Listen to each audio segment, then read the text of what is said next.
Trump to appeal judge's ruling denouncing I.R.S. lawsuit as exercise in self-dealing. Lawyers for President Trump said on Friday they would appeal a recent order from a judge casting doubt on the legitimacy of a $1.8 billion fund and extraordinary personal tax protections that emerged from a deal to drop his lawsuit against the Internal Revenue Service. The notice of appeal and a request to pause the judge's order were both filed in federal district court in Miami. The move is the latest sign that Mr. Trump is willing to pursue his fight for the fund and the tax provision even though they have badly damaged his relations with Senate Republicans and jeopardized the confirmation of his pick for Attorney General, Todd Blanche.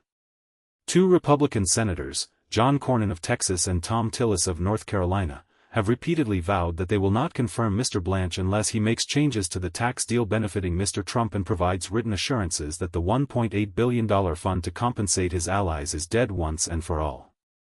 On Thursday, Mr. Trump threw a wrench into the protracted negotiations between the senators and the Justice Department, threatening to withdraw Mr. Blanche's name rather than give any ground to the demands by Mr. Cornyn and Mr. Tillis, who are not returning to Congress next year.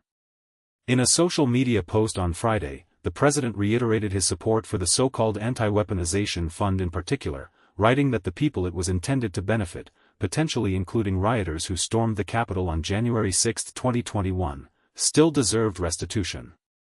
He said, quote, "Perhaps there has never been a group of people treated so badly in our nation's history. They are suffering still, many ruined, and I felt that they should be given compensation for what has been done to them." The ruling by Judge Kathleen M. Williams, issued 2 weeks ago, was a repudiation of the secretive deal that ended Mr. Trump's suit against the I.R.S., which originally demanded at least $10 billion in damages.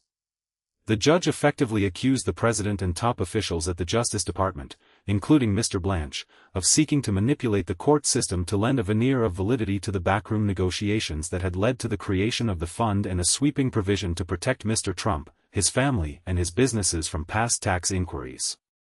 Judge Williams issued her order at the request of 35 former federal judges who urged her to scrutinize the settlement of the suit as an act of fraud.